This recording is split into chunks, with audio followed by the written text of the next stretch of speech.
important sections of CRPC which you have to remember for the purpose of the Civil Judge Junior Division exam and also for the purpose of any other law related exams. So seeing the section number and what the heading of the talking about, simply that I have prepared a list of sections, important sections. You can either write it down or you can mark it in your Bear Act with you. So when we will start reading the the criminal procedure code, we will go through this roadmap. Okay. Now the important sections of CRPC are, it is section 2, that is the definition section. You have to read all those definitions and have to remember. Now coming to section 6, classes of criminal courts. Okay, section 9 says court of session. Now in this case you have to just remember the what is a court of session. Now section 10 says subordination of assistant session judge. Subordination of assistant session judge. Now 11, court of judicial magistrate. 12, chief judicial magistrate and additional chief judicial magistrate. 13, special judicial magistrate. Then coming to 30, sentence of imprisonment in default of fine in case of conviction of several offences at one trial. So from we start from 2, then coming to classes of criminal courts, then 9, court of session, 10, subordination of assistant session judges, and 11, court of judicial magistrate, 12, chief judicial magistrate and additional chief judicial magistrate, etc. Now coming to section 13, special judicial magistrate. After 13 you have to go to the important section is section 30 and 31. What is there? Section 30 talks about sentence of imprisonment in case of default of payment of fine, and section 31 says sentence in cases of conviction of several offences at one trial. Now after 31 we are going to section 41 to section 54. This portion is very important. It is related to arrest of a person. So the entire procedure we will go through that. Now then you come to section 56, person arrested to be taken before magistrate or officer in charge of a police station. These are the mandatory provisions and somewhat related to the fundamental rights of an individual. Now section 57, person arrested not to be detained more than 24 hours. So if in your preliminary exam in several previous years we have seen that this specific section number has been asked, that in which section it is mentioned that person arrested not to be detained for more than 24 hours. It is section 57. Now 59, discharge of person apprehended. Okay, now coming to section 61 to 69, that relates to the summons, and we have discussed in our class of code of civil procedure the entire process of serving the summon, that is order 5, the order 5 of civil procedure code 1908, that relates to the service of summons in civil cases. Now in case of criminal procedure code, here the sections are section 61 to 69, that is summons. Okay, now the process is somewhat resembles in both the cases. Okay, somewhat same, but in case of criminal matters, this summon serving process of the summon is much more simple. Okay, it is not that much complicated. Now section 70 to 81, these are the important provision regarding warrant of arrest, what the warrant should contain, and what are the mandatory things that must be mentioned in the warrant. These are the provision. Section 70 to 81 tells about warrant of arrest. Okay, now come to 82, proclamation of person absconding. So absconding persons, proclamation of person absconding, issuing a notice of proclamation against a person who has absconded and or against whom a criminal I'm extremely sorry, against whom a criminal charge has been brought. Okay, so that has been dealt under section 82, proclamation of person absconding. 83, attachment of property of person absconding. If that person doesn't come after the issue of the proclamation, then the process goes to attachment of the property of that person. That is 83. Then under the same process, 84, claims and objection as to attachment. If the property is being attached, anybody have any objection about the property that is being attached, then he can raise his objection, and the entire procedure has been mentioned under 84. Now 85, release, sale and restoration of attached property. These are the exact provision from 82 to 86 says appeal from order rejecting application for restoration of attached property. Okay, now 82 to 86, first one is proclamation of person absconding, second one is attachment of property of the person absconding, that is 83. 84, claims and objection as to attachment. 85, release, sale and restoration of attached property. 86, appeal from rejecting application for restoration of attached property. 82 to 86. Now 87, issue of warrant in lieu of or in addition to summons. Under this section, the court has the jurisdiction to issue warrant in lieu of or in addition to summons. Okay, either the court can issue only the summons, or in lieu of, in a substituted manner. In case of summons, it may issue warrant if the circumstances of the case demands, and also the court can simultaneously order summons as well as a warrant. Okay, now 88, section 88, power to take bond for appearance. This is the very important provision under which the court takes power to take bond for appearance. Now 93, from 93, this is another segment which is dealing with the search, when search warrant may be issued. First of all, search warrant issuing, in case of search, first thing is search, issuing a search warrant, that has been dealt under section 93. Then come to 97, search of for person wrongfully confined. Now section 102, power of police officer to seize certain property. 106, from 106 to 110, this is another segment. What it is telling about? It is telling about that 106 is security for keeping the peace on conviction. 107, security for keeping the peace in other cases. And 108, security for good behavior from person disseminating seditious matters. 109, security for behavior from suspected persons. And 110, security for good behavior from habitual offenders. You just have to remember it strategically, that first one is security for keeping peace on conviction. First one is on conviction. It is taken from a convicted person. Okay, security for keeping peace on conviction. Second one is security for keeping the peace in other cases.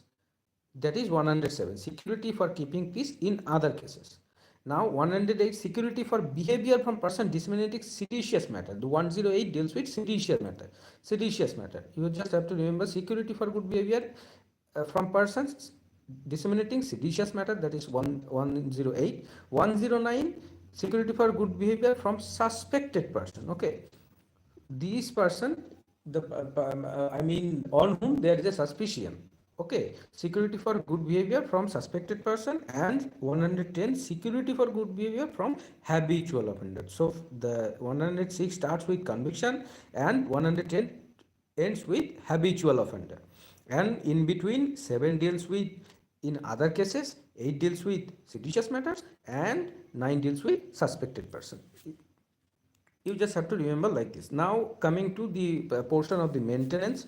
Now the chapter of maintenance, that is 125 to 128, we will discuss it in detail. This is just the introductory video of the code of civil procedure in this channel. Introductory video. I am just telling you that what will be the roadmap of our CRPC classes, and if you can mark these sections, then when the class, I think from tomorrow I will start the reading of the CRPC bare act. Now you can follow through that. Okay, so 105 to 128 says it is chapter 9, order for maintenance of wives, children and parents. You must remember that wives, children and parents also. Okay, now 129, dispersal of assembly by use of civil force.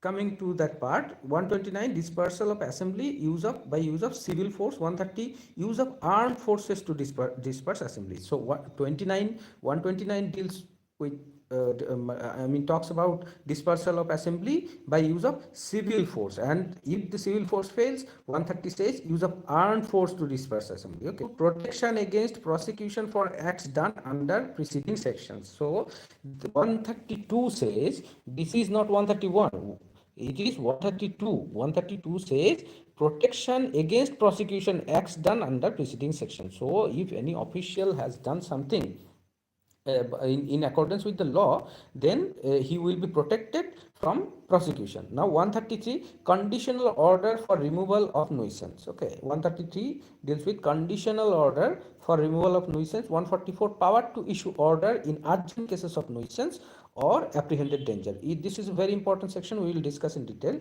144 is power to issue order in, just remember the word urgent cases. Okay, in urgent cases of nuisance and apprehended. Okay, now 154 to 176, here comes the practical procedure of the courts, that is chapter 12, information to the police and their powers to investigate. That is 154 to 176.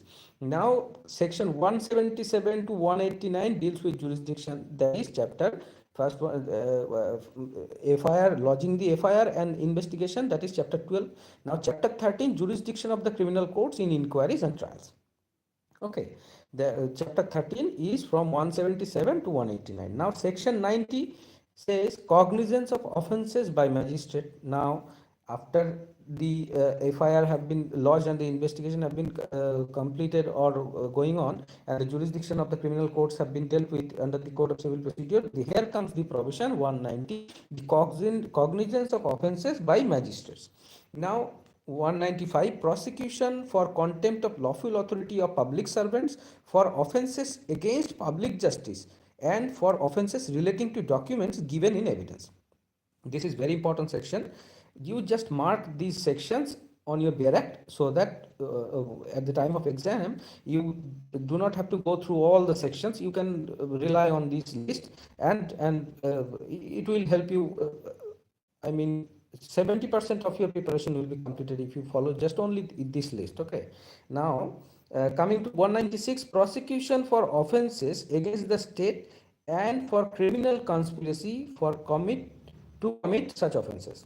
196 talks about prosecution for offences against the state and for criminal conspiracy to commit such offences. Section 198, prosecution for offences against marriage. Section 199, prosecution for defamation. Now coming to another chapter, that is chapter 15, starting from 200 and ending in 203, ending at 203. Now is 200, 201, 202 and 203. These are the four sections, deals with complaints to magistrate. Now 204, issue of process. 211 to 224, chapter 17, deals with the charge. Now section 225 to 237, chapter 18, trial before a court of session. Then comes chapter 19, 238 to 250. This is trial of warrant cases by magistrate.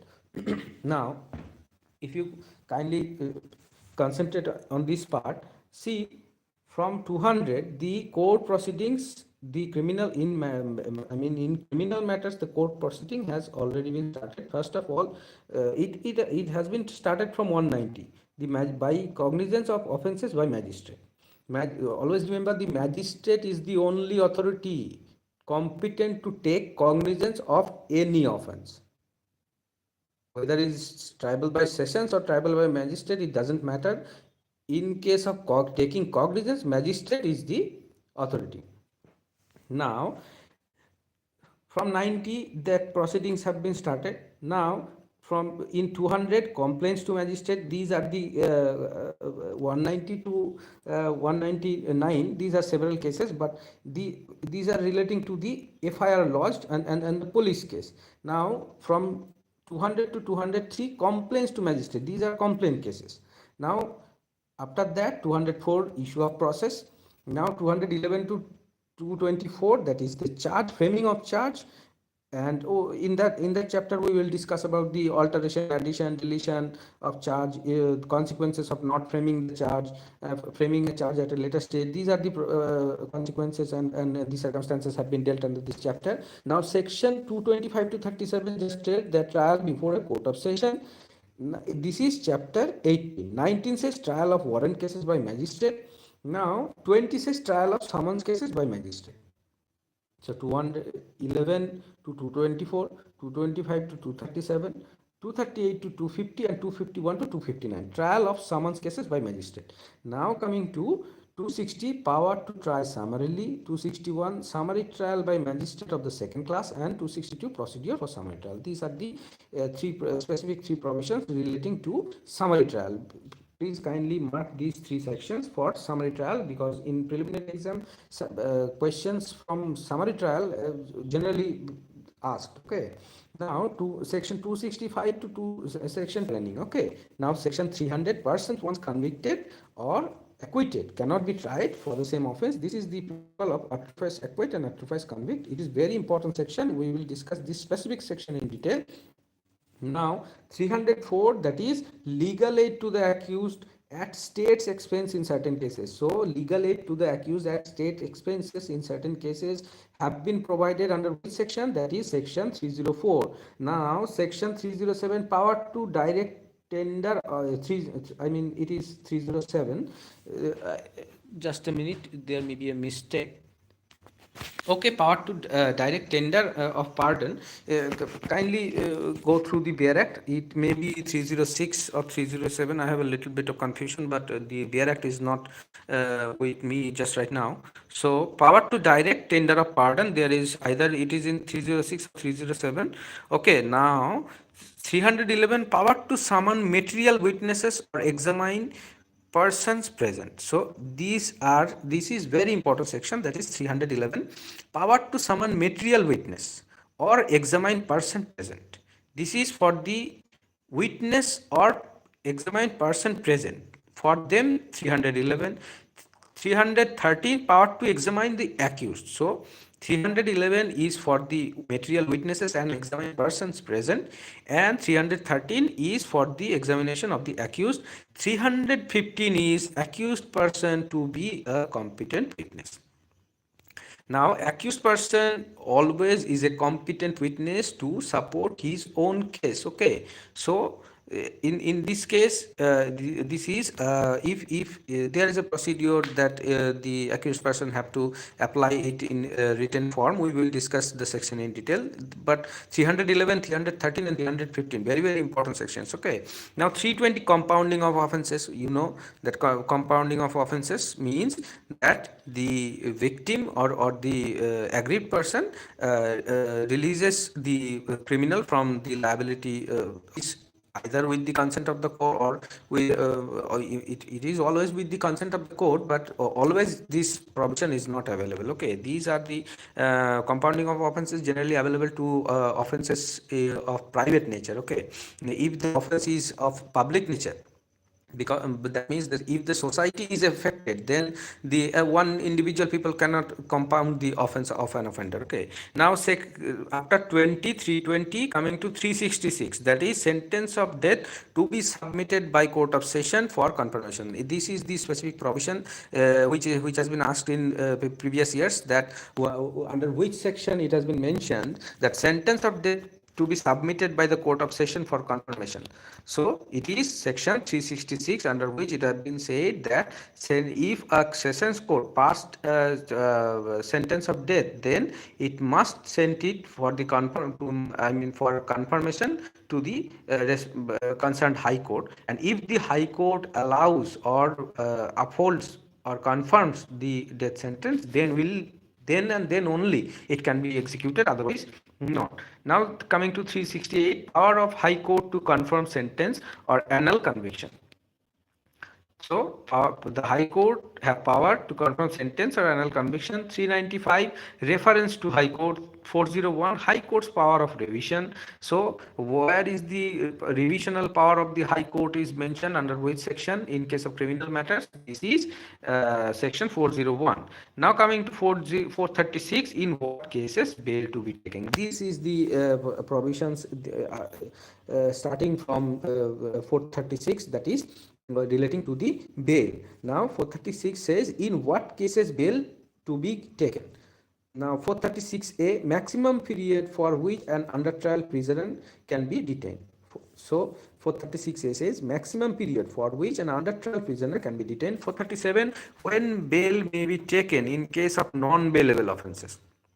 So this is the specific provision 437, very very important provision, not only for the purpose of your preliminary examination but also for the purpose of your main written examination of your civil judge junior division, or it may be the law officer exam. So the specific provision have been asked in several years. You can follow go through the previous year questions where in case of these criminal procedure code or civil procedure code, just because these are the procedural laws, you just have to minutely follow the bare act so that you can properly mention the procedure to be followed. There is nothing more or nothing less. Or I mean, there is not very much scope to apply your own mind to write your own story. Whether in case of substantive laws, there you can write your own understandings, you can support it with several case laws. But in case of procedural laws, you have to be very very exact and clear. Okay, crystal clear about the provisions. So bare act reading is very very important. That's why I always tell you that keep your bare act with you.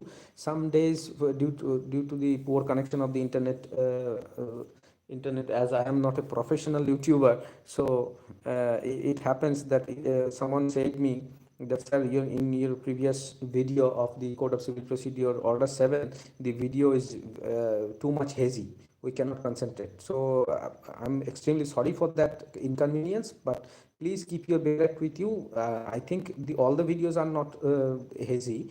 If any specific video is quality is diminished, so kindly you can follow the audio and follow your own bare act, because audio is very much clear. Okay, so coming to this now, section 37 437 says when bail may be taken in case of non-bailable offences. 437A, bail to require accused to appear before next appellate court. So 437 says bail in case of non-bailable offences, and 437A says bail to require accused to appear before a next appellate court. Now 438, this is also important, direction for grant of bail to person apprehending arrest. Okay, this is called the provision of anticipatory bail. A person who is apprehending arrest, a case has not been launched against him, but he apprehends that it may be lodged, and he can be called by the police authorities, or he can be arrested. In such a case, he may apply to the court. Now these proceedings, anticipatory bail proceedings, are the sole jurisdiction of the court of session. Okay. First of all, it is court of session. Now, section 439, special power of high court or court of session regarding bail. Now, high court and court of session always have a special power regarding bail. Now, 460, here comes the irregularities which do not vitiate proceedings. And 461, always remember that 460 means do not vitiate. What do we say? Just like for the purpose of remembering it in a tricks, with the help of a trick, if you when we say 303, we also call it 303. That 0 means not, nothing. So 303, 303. Just like in the same manner, 40, if 460, if we place in the place of 0 and not, then 460 is irregularities which do not vitiate proceedings, and 461 irregularities which vitiate proceedings. As simple as that.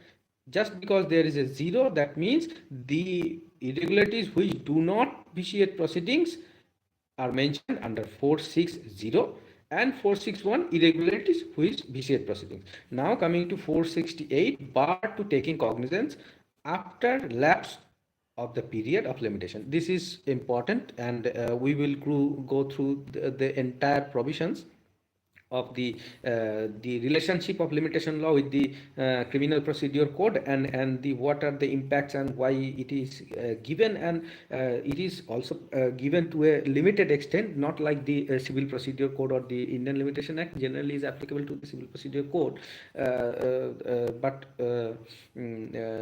criminal laws are also have some provisions for the purpose of the limitation of taking cognizance. Okay, so bar to taking cognizance after lapse of the period of limitation, and at the last, section 482, saving of inherent powers of the High Court.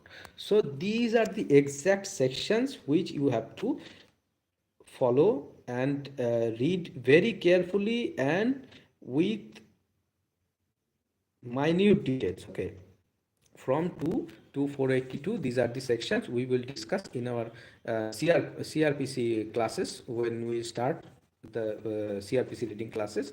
If these sections, you have to read the entire book. Frankly speaking, just reading the specific portions or in a selective matter will not help you in any way. First of all, you have to read the entire book and the section, just because you must have an idea of the entire book, where it is and what it is and where it is. Then comes selective reading. After your I mean the after two or three times you have gone through the entire book, where it is and what it is in your command, then you get a little bit selective for the purpose of exam, and then you can follow this list. Okay, thank you.